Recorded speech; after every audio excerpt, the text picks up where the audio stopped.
And just one last check to make sure nothing's about to happen, that nobody's about to get traded.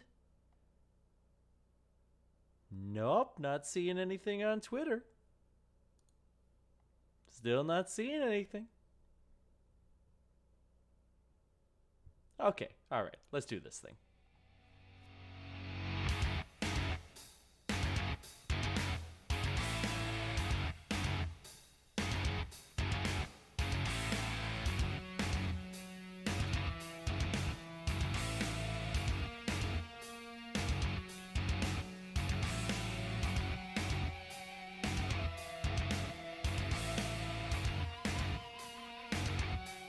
Hello again! Welcome to the Blues Rants podcast. As always, I am your host, Philip Miller. We are streaming to you live from Twitter, from YouTube, at BluesRantsComs, where you can find our links at.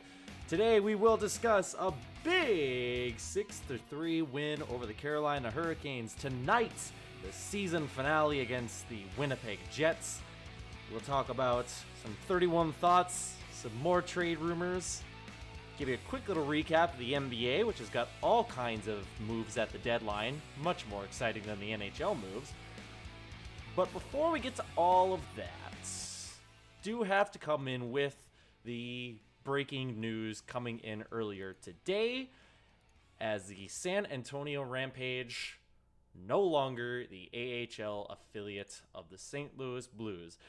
Per Jeremy Rutherford, Spurs Sports and Entertainment has announced the sale of the San Antonio Rampage to the Vegas Golden Knights. The Blues, who had a 5-year agreement with the Rampage, will be looking for a new AHL affiliate.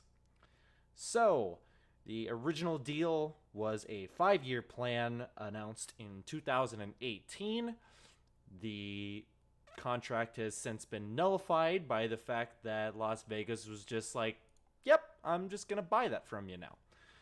So, they are now soon to be in ownership of the San Antonio Rampage.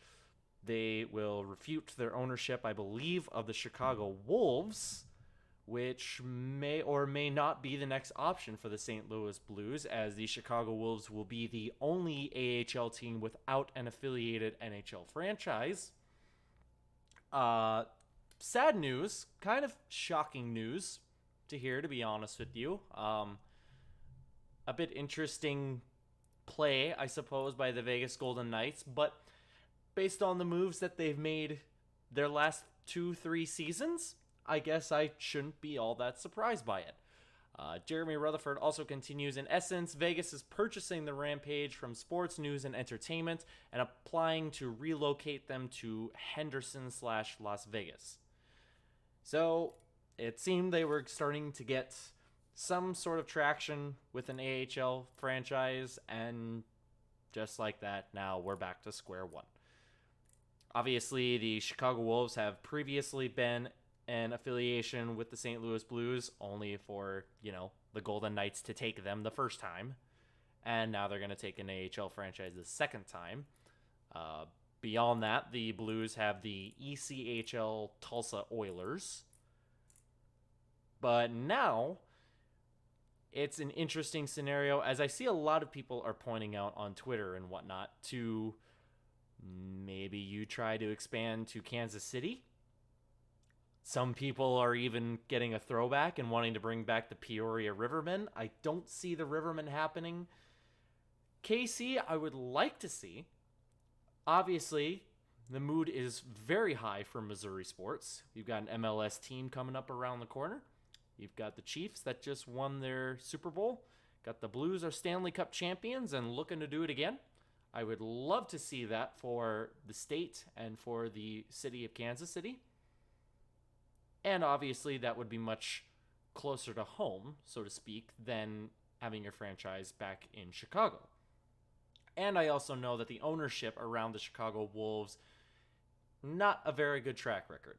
You can ask just about anybody, on or off the record. Not a great track record there with some of the ownership. A lot of them, not the smartest. But, all that being said, it sounds like from as far as Mr. Doug Armstrong goes, they are searching for somebody immediately. They say, "We are aware of the news regarding Vegas purchasing the San Antonio organization." I would hope you are. "The Blues will finish the remainder of the 2019-20 season with San Antonio as our AHL affiliate. In the meantime, our pursuit of a new minor league affiliate will begin immediately." So, pursuit of a new minor league affiliate. Obviously, you could just try and pursue the Chicago Wolves. But if he's talking immediately, he's probably wanting to do something perhaps before the end of the season. And of course, we will still have the San Antonio Rampage for the remainder of the season. And for anybody else that is concerned, no, we do not lose players like Reinke and Mikkola and Wallman and Walker and what have you. They are still under contract with the St. Louis Blues. They are considered St. Louis Blues property. So there's no having to worry about that one. But for any of our Blues fans out in Texas, very sorry to disappoint you. But you're not going to be able to watch minor hockey next year. So we'll see what happens.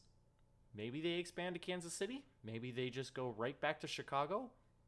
That might be the likeliest outcome, but I kind of hope not, because I've never preferred any of the ownership around the Chicago Wolves, to be quite honest with you. Moving on in the program here, let's talk about that win. How about it? 6-3 after a dismal, hard-to-watch Canadian road trip. The Blues get a big W over the Carolina Hurricanes, who were in the playoff hunt over in the Eastern Conference for the wild card spot. You had a very nice, touching ceremony with Joel Edmondson. Vladimir Tarasenko was on the ice, as well as Al MacInnis. Joel Edmondson came over, congratulated a lot of his old friends, including Zach Sanford. He got his Stanley Cup ring.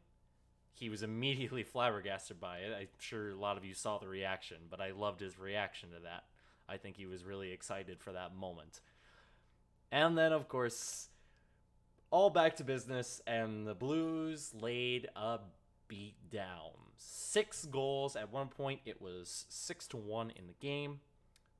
Zach Sanford with 2 goals. Braden Shen, 2 goals and an assist. Glad to see that he's finally getting back on track, because for about 5, 6, 7 games there, he couldn't seem to buy a goal. Ryan O'Reilly with 3 more assists. Those 3 helpers, as I mentioned on Twitter the night of the game and in my game day report today, which you can find on bluesrants.com, by the way. Ryan O'Reilly, 13th in the league in assists. I know we probably missed some of his scoring flair that we saw last season, but man, oh man, 37 assists for Ryan O'Reilly on the season. You can't deny that. You also can't deny, and I really actually did like this comment from Darren Pang after I looked into some of the statistics. The defense really came through this time around. Colton Parayko with an absolute howitzer of a shot gets a goal, also gets an assist. Justin Falk, I can't honestly say that much bad about him after this game. I watched him. I watched him with a magnifying glass because he's playing his former squad, but I liked Justin Falk's play. I'm not saying that too often, so I'll just take it and run with it right now. I liked Justin Falk's play. And I liked all the defense's play last night, combined for a goal and 4 assists on the win over Carolina, a combined 10 shots on net. And Darren Pang mentioned that there was sort of a lack of that defensive contribution over this Canadian road trip. Specifically, if you look at the game against Winnipeg, they had 14 shots out of the 40 shots on net. That's 35% of their shots. And, of course, nothing went in. There was 1 assist in the game against Winnipeg. There was 1 assist in the game against Edmonton. There was 2 assists in the game against Calgary. 4 assists among 3 games, one of which was an actual win. And barely, because it was a shootout win. Then you've got the game against Carolina. Colton Parayko getting the goal, 4 assists, 5 points compared to the 4 over 3 games, and that was all in 1. I really like to see that. That, I think, is going to be a huge key to the game tonight against Winnipeg again to wrap up the season series against the Central Division rival Jets. And then you also have, despite the number of shots, the 14 shots against the Jets, which was 35% of their 40 in total, you had 10 shots from the Blues defense out of 26. That's 38%, just slightly higher than the Winnipeg Jets one. What I like more of, though, is that 26 shots, 6 goals went in. You don't even need to come up with numbers for that. That's just a huge chunk of goals going in on a low amount of shots. And that's what I think is going to be a huge key for tonight's game. Because when I was at that game in Winnipeg, and I just keep seeing shot after shot after shot, just going straight into that Jets logo, straight into that airplane that can't land at Winnipeg. I kept seeing shots just going right into the chest of Connor Hellebuyck, and he was either scooping up the rebound or he had about 4 different Jets players in front of him to corral that puck. It's an interesting thing as we got into this rematch with Winnipeg tonight. I think one of the main keys for tonight's game, the first one in my opinion is going to be to jump on Winnipeg early. Because even for as bad of a game as that 5-2 loss was in Winnipeg, there was still flashes of sheer dominance for the Blues. You look at the first 13, 14, 15 minutes of that first period for St. Louis, they had the whole game. Like I mentioned in the last episode, 23 giveaways recorded by the Winnipeg Jets, a lot of them in that first period. But when you can't manage to find a goal, and Winnipeg gets on the board first, and then they get on the board again, and then you get on the board again, score effects are going to come into play when you go into the third period down 3-0. They even get back into it. They got 2 on the board with a decent amount of time left to play. Now, I didn't see them coming back into that game because they've really only done that once, and that was against Chicago, and that was a rabbit out of a hat, magical type of game. But if you manage to get on the board early, or first, whichever, Winnipeg's still got a bit of a confidence issue when it comes to playing the Blues. And again, it all stems from the series from last year. How much of that Winnipeg Jets roster was still together and just a lights out wagon for the last few years?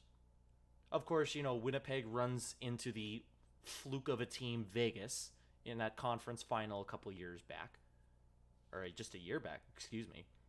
And then they come in with even higher expectations. They've got one more year of Patrick Laine and Kyle Connor, and then they run into the St. Louis Blues. And I think just from that point onward, and you've got Trouba leaving, you've still got the nonsense with Dustin Byfuglien because he's finally walking.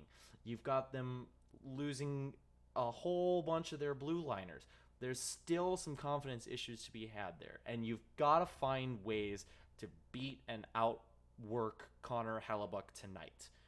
That was the tragic mistake, I think, from that game, is that you could not figure out ways to outwork Connor Hellebuyck, especially in that first period, and then all of a sudden Roslovic nets a pair, and you're down 2 Cobb in their building, and they've got confidence, and they're starting to roll.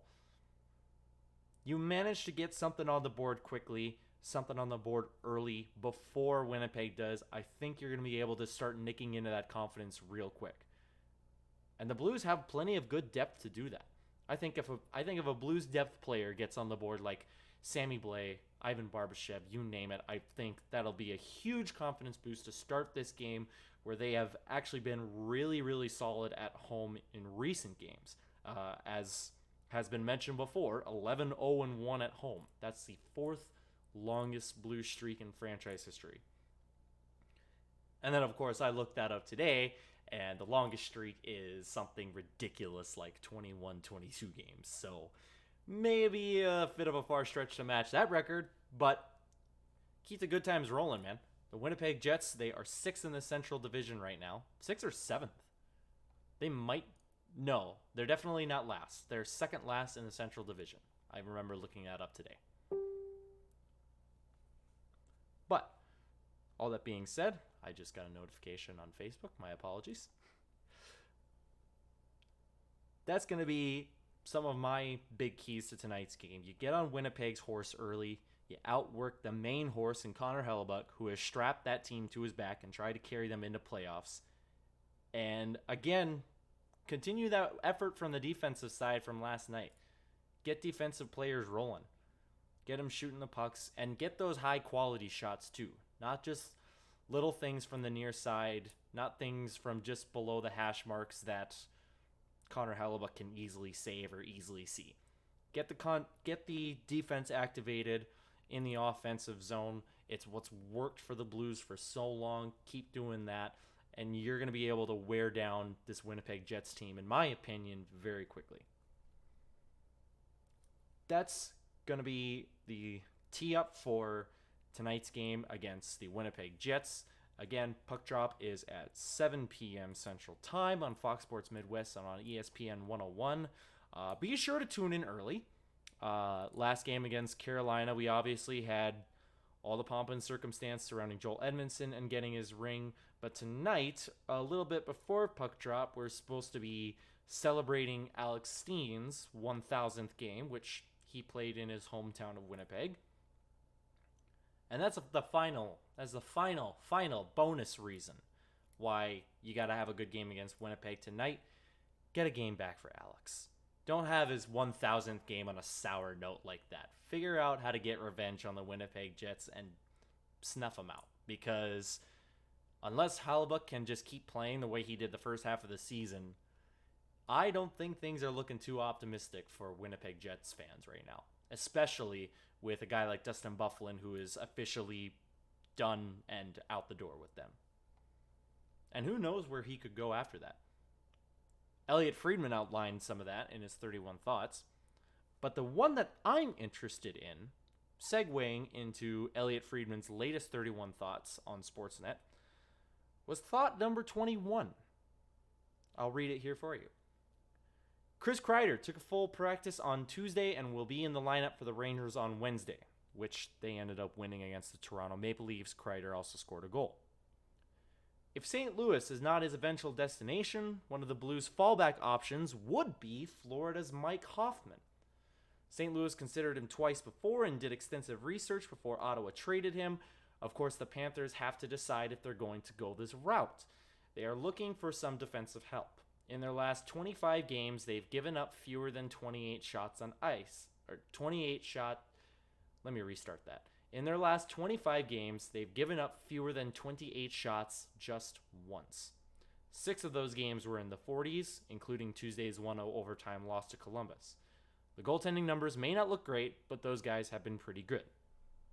Obviously, one of the biggest storylines for Florida has been the disappointment, I guess is the only way we could say it, of Sergei Bobrovsky and his $10 million contract.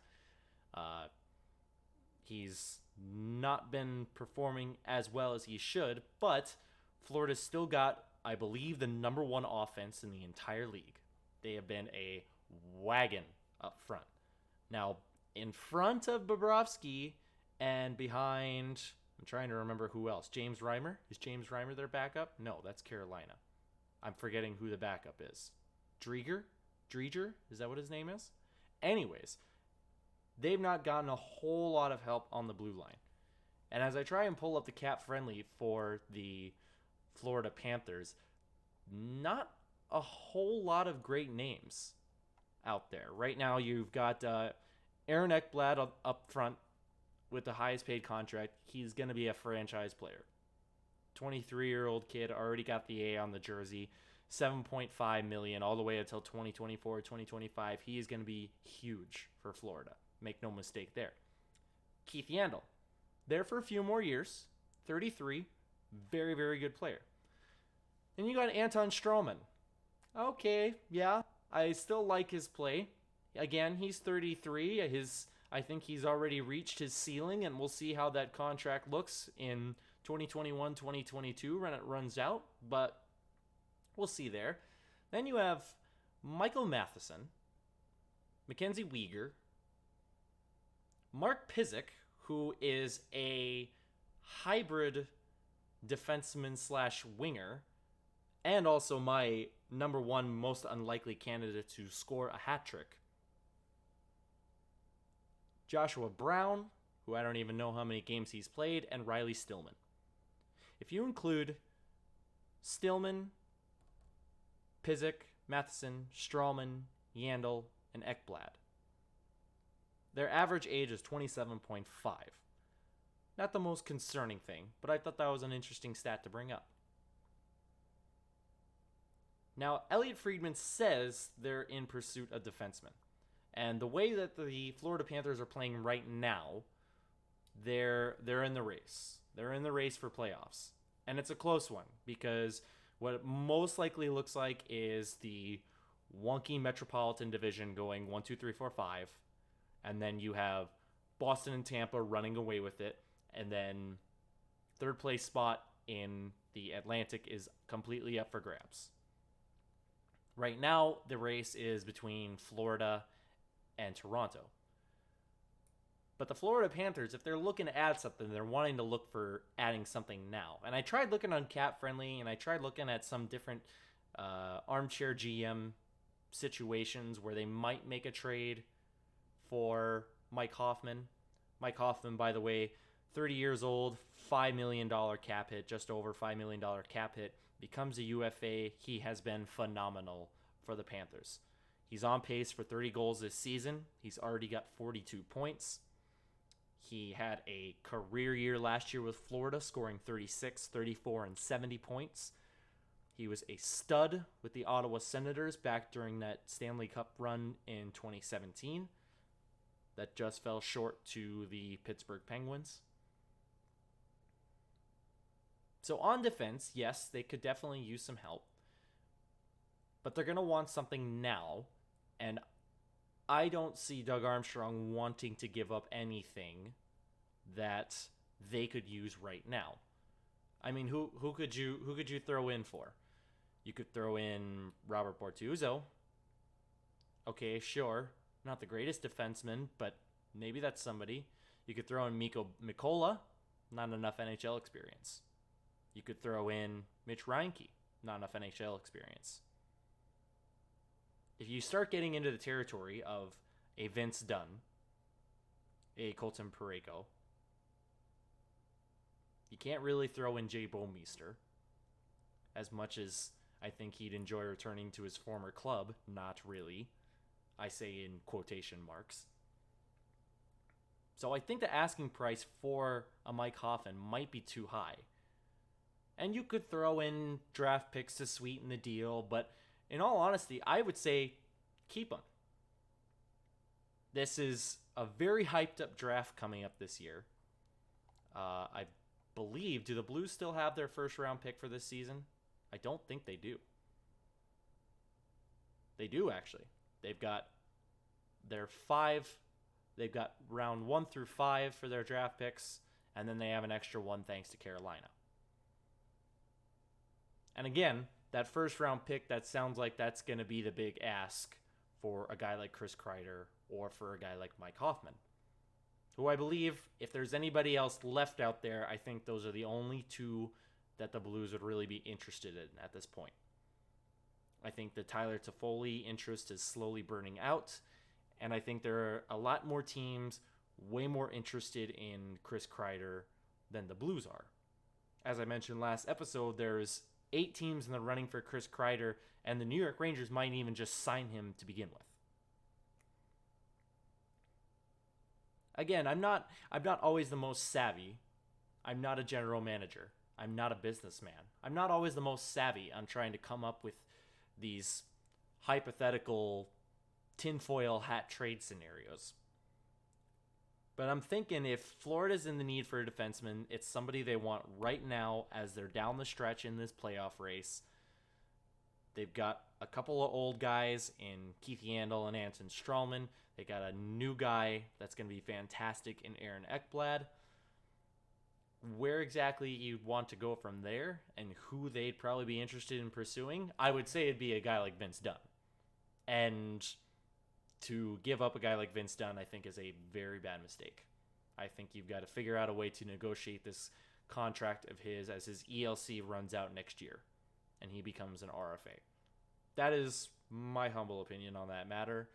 And I don't know how interested they are in shopping a guy like Colton Parayko, who has 5.5 up until 2022. It's a lot of stuff to think about. And like I said, this is not going to be, don't expect headline breaking trade deadline this year, at least in the NHL.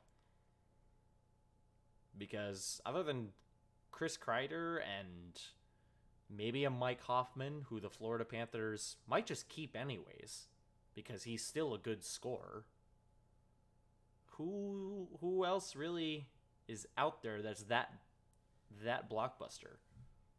Alec Martinez, he's getting old. You've got Tyler Toffoli. That LA Kings roster is wanting to just blow up everything, by the way. They were finally involved in a trade last night with the Toronto Maple Leafs, right off the cusp of a 5-2. What was the final score of that game? 5-3, I believe. A 5-3 loss against a 5-3 win. No, I'm getting my teams mixed up. LA Kings trade for the Toronto Maple Leafs after the Leafs lose against the Rangers 5-3. There we go. I got there in the end. Jack Campbell headed over to the LA Kings, headed from the LA Kings to the Toronto Maple Leafs along with Kyle Clifford in exchange for Trevor Moore, a 2020 third round pick, and a 2021 conditional third round pick from the Toronto Maple Leafs. An interesting trade. I've been kind of listening to the evaluation all day. Honestly, either this might be a weird take for some Toronto fans, but I think it's either fair or one that the Leafs kind of won, to be honest with you. If I think of everything, I mean, you assess two of the Maple Leafs' three huge scenarios. The first one, you need defense. They didn't get any of that. It sounds like they tried pursuing Alec Martinez, and salary reasons, salary implications, that just wasn't going to work out. Then you lose your starting goaltender, Freddie Anderson, to injury. So now you're in need of another secondary goaltender with a hope and a prayer that Michael Hutchinson suddenly becomes good. So that's what Jack Campbell solves. And I like Jack Campbell. Not a lot of NHL experience, but I do like some of the stuff that he brings to the table. He might take some time to fit in with the Maple Leafs, but I actually do like Jack Campbell in a Maple Leafs jersey. And then you have Kyle Clifford. When I saw Nazem Kadri get traded, I knew it was the necessary evil. When Nazem Kadri got traded last year for Tyson Barrie, I liked it because you get Barrie, but now you are switching to a completely different identity of no physicality. Absolutely none. What player on that Leafs roster has an edge to the game? Not really anybody. And I was surprised to see a guy like Jacob Trouba and Zach Hyman get into it last night alongside John Tavares. John Tavares got a little chippy there at the end of the game too. But now Kyle Clifford's a gritty guy. He's a real... I can't use the word gritty when talking about NHL players anymore, and I hate that. All because of a stupid mascot over in Philadelphia, who, by the way, is no longer charged with punching a kid. If anybody was deeply burning with questions on that investigation. No, your favorite mascot, Gritty, has been cleared. Not the person in the mascot suit. Gritty as a whatever being you want to call him. He has been cleared of any charges. But going back to Kyle Clifford. Kyle Clifford is got a great edge to his game and a great physicality to his game. And honestly, he'll fit right in on a third or fourth line for the Maple Leafs. Again, you just gotta find that defenseman. Gotta find a defenseman somewhere. And I understand it's tough when you give half the salary to 4 players.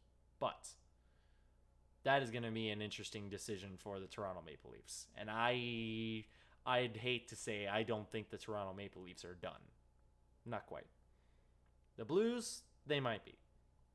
If the Blues are really that desperate for a guy like Kreider, I think that's the only option so far. And again, there's so many other teams involved for Chris Kreider. The New York Rangers are still interested in Chris Kreider. So, who knows? Certainly not me. And what you'd offer him? Would you offer him a guy like Zach Sanford? Would you want to trade Zach Sanford now?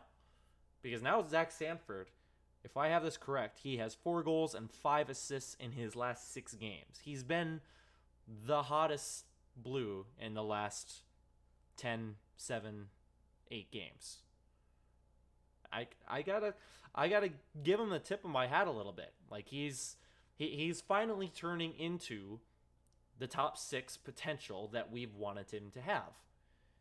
And again, I mentioned on previous episodes, he is streaky. And I'm waiting if there's a point where he starts to fall back to earth. Which he, basically chronically does. But for right now, keep rolling Zach Sanford, man. Why not? He's been all over the ice. His physicality has been top notch. He's making a lot smarter plays alongside O'Reilly and David Perron. And if he manages to continue this style of play, maybe you just keep him there on the top 6 until Tarasenko gets back. And speaking of that, Tarasenko was on the ice today.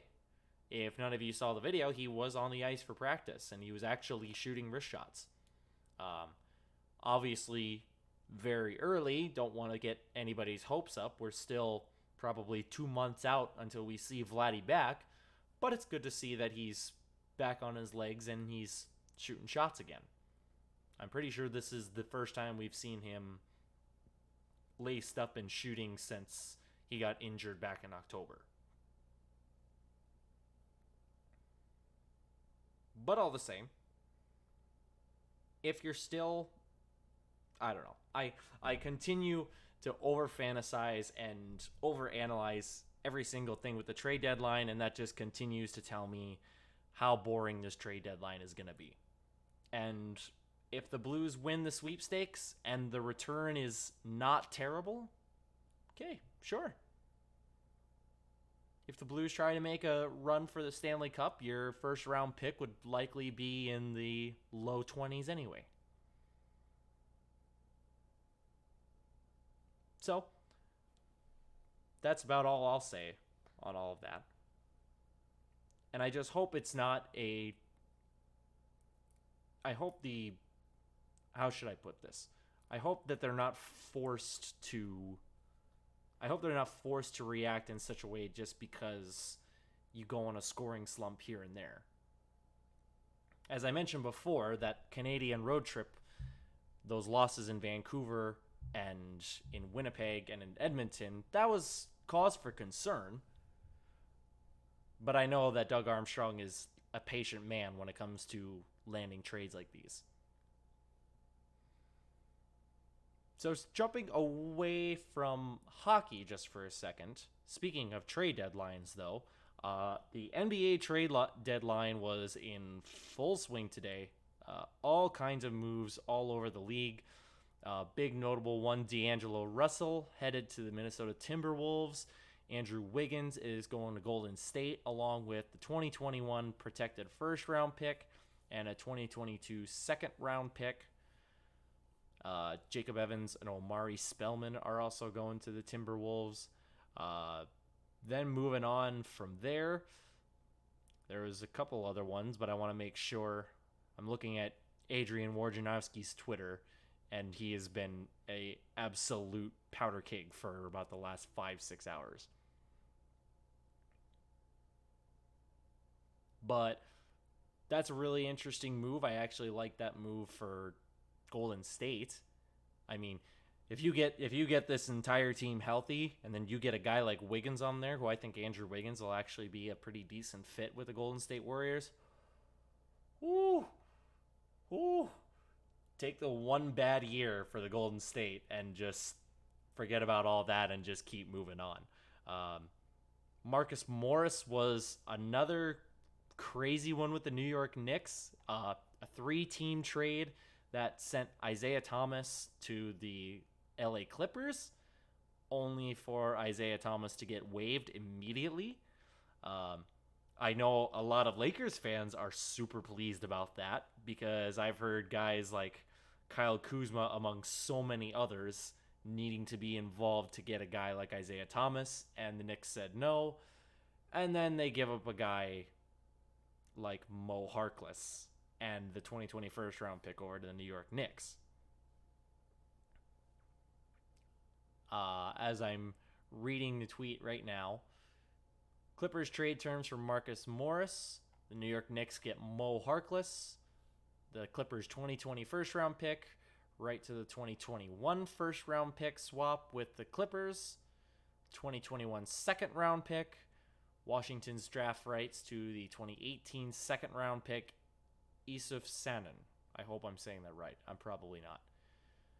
And the Clippers send Jerome Robinson to Washington, and then they waive Isaiah Thomas. So for a second there, it looked like the Clippers were going to be a complete wagon, but now they're just looking like a regular wagon, because the Clippers have been pretty phenomenal. The Miami Heat, I know, were also involved in a bunch of moves today, and I'd be scared of Miami again. For me right now, it's Milwaukee, probably the Toronto Raptors. When all the dust settles, I think I'd probably pick Miami third, LA fourth. I'm referring to the Clippers, I should clarify. And then, I don't know, Philadelphia or the Lakers. That's honestly, I'm not sure if I'm completely sold on the 76ers, although I like them in playoffs. They're like the Kings. What is it with all these different LA teams in playoffs? But Philadelphia in particular, though, I think they could be a real machine just come playoff time. So, all the fallout from the NBA trade deadline is still on the move. Around the MLB, of course, we had the massive Mookie Betts trade, and I've got to quickly look up the specifics of that trade right now. But I know Boston's very happy about it, because the Red Sox just traded a generational right fielder that they definitely didn't need to give up. A very, very interesting trade coming out of Boston. Boston fans were obviously and visibly pretty pissed off about the trade. I mean, who wouldn't be when I heard all of the details, to be honest with you? So it sounds like Mookie Betts and David Price over to the LA Dodgers, who, again, wow, they're going to look scary next year again. LA Dodgers are going to be a team to mess with. And, of course, I think my favorite thing about the entire trade is that the St. Louis Cardinals were nowhere near it. For me personally, I don't even follow the Cardinals all that much. I watch them or listen to them on the radio, like when I'm working or something. I enjoy listening to Cardinals baseball games. And I know and understand that the Cardinals didn't do a whole lot last year at the trade deadline. Of course, we took the division title and we got into the NLCS. I still have to get that right in my head every time. But at some point, are we going to address some of the real issues that we have here? I mean, we don't have Yadi Molina forever, and I know I like Matt Wieters, but there's still some holes that the Cardinals need to plug in. And, I mean, there's still some guys out there that it sounds like they're pursuing, but, I mean, if you're not involved on this landmark trade that is I think no matter how you draw it up, a fleecing upon the Boston Red Sox. I don't know. I understand the frustration. And I'm right there with them. Even as a casual fan, I am right there with them in the fact that the Cardinals got to do something. You got to do something, please.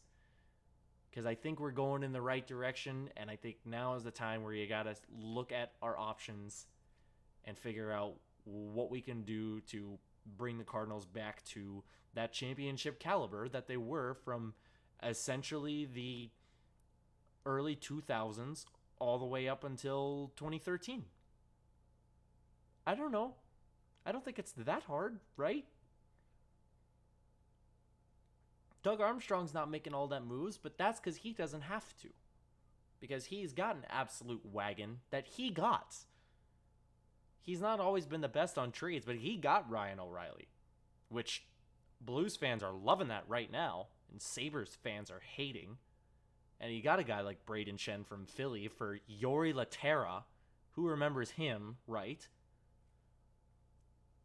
So for the Cardinals fans, I understand the frustration that there was not a whisper of any rumors during the entire Mookie Betts trade. Again, Mookie Betts and David Price, Big Papi, going over to the other side of the country in LA to play for the Dodgers. Speaking of Buffalo, they are a train wreck.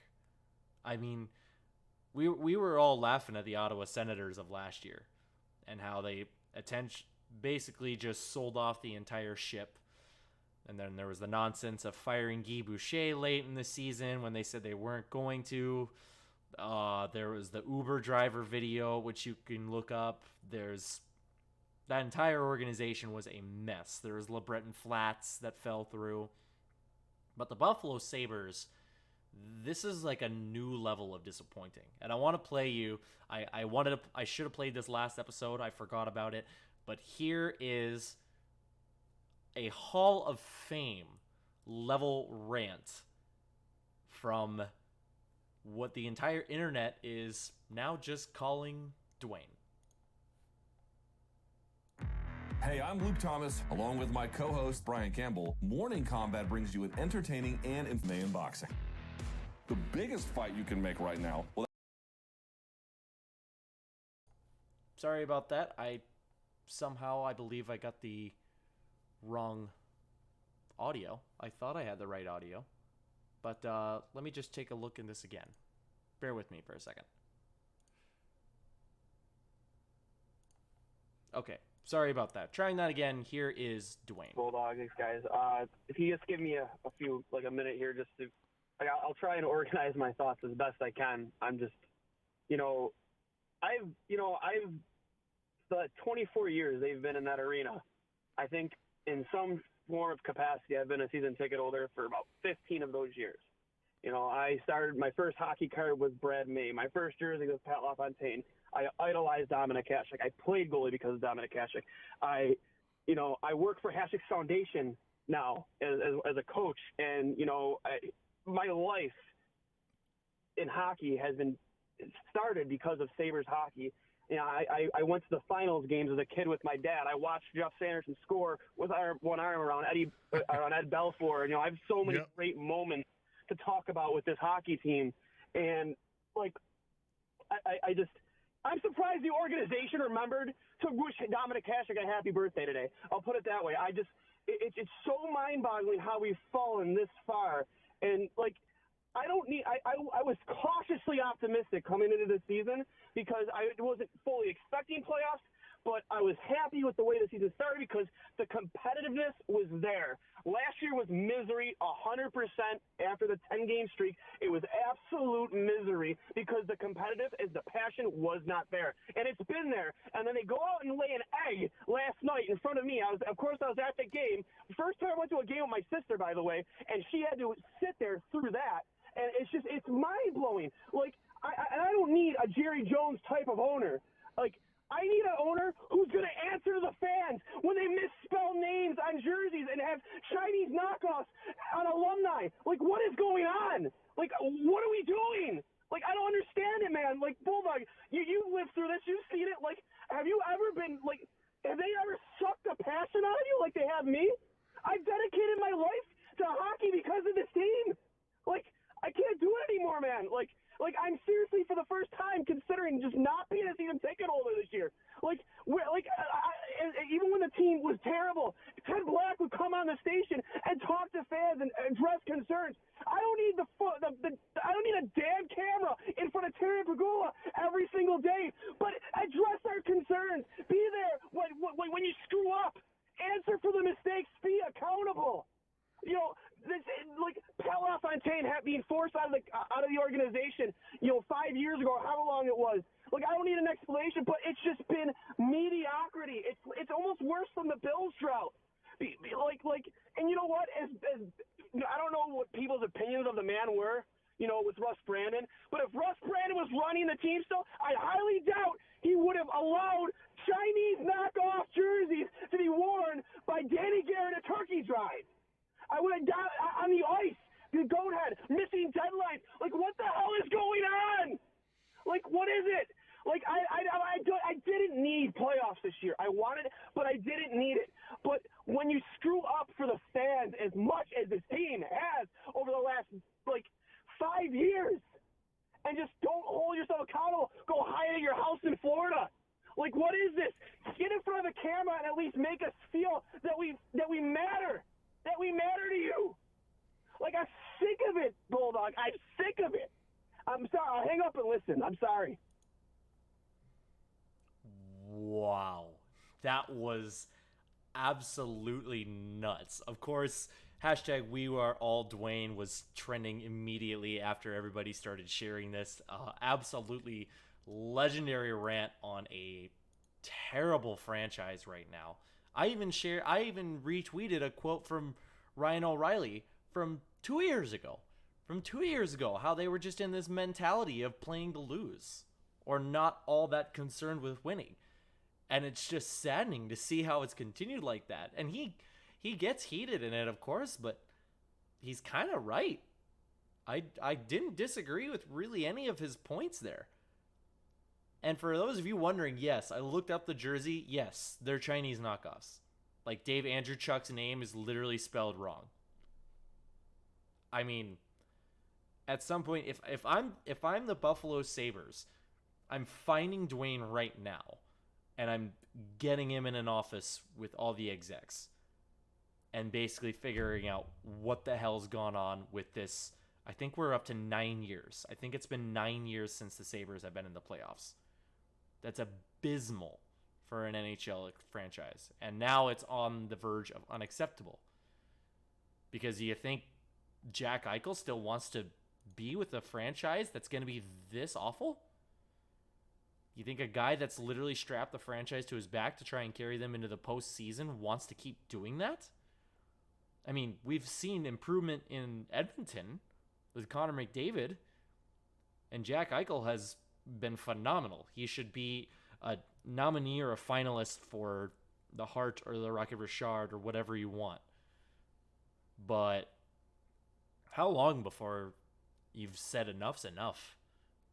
And of course, Linus Ullmark getting injured, I think a couple of weeks ago or a week ago. It's not looking good over in Buffalo. That being said, that's where I'm going to end the show. 6:48, 12 minutes to the hour, 7 p.m. Blues and Jets tonight, one final time. Can the Blues take the season series against them? Watch for the pregame ceremony for Alex Steen on 1,000 games. That's going to do it for us here at Blues Rants. I'm out of here. My name has been Philip Miller. You've been listening to the Blues Rants podcast. Thanks, y'all, for tuning in, and let's go Blues.